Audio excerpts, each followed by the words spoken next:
Ito na, sinerve nilang dinner, oh. Isda, iskabeching tilapia daw. Saka itong pork. Ito na lang pinili ko.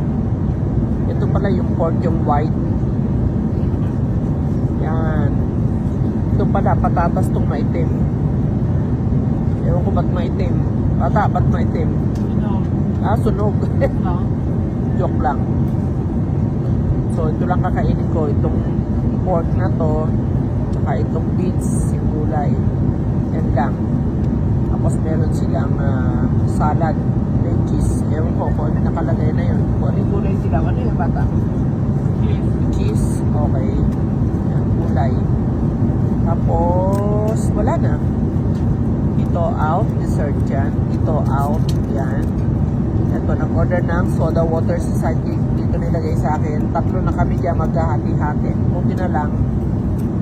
Meron namang ganitong klaseng soda water. Yan.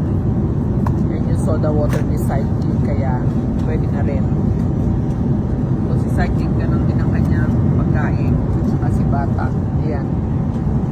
Kasi tinanong namin yung fish at saka yan lang ang choices. Yung fish ay iskabeching tilapia daw na syempre matamis ang iskabeche. Yan, sabi ko dito na lang tayo sa pork at least. Yan. Si bata kaya mag-chit kaya kakainin kaya yung sunog na patatas.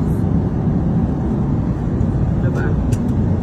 Kakainin mo ba yung patatas? Nag-iisipan ko. Pag-iisipan niya. Sidekick malamang, di ba? Pag-iisipan niya rin siguro. Alin? Natin. Babalik na ako sa inyo. Alin? Yung mga cheat mo ngayon. Nakainin mo ba yung patatas? Hindi.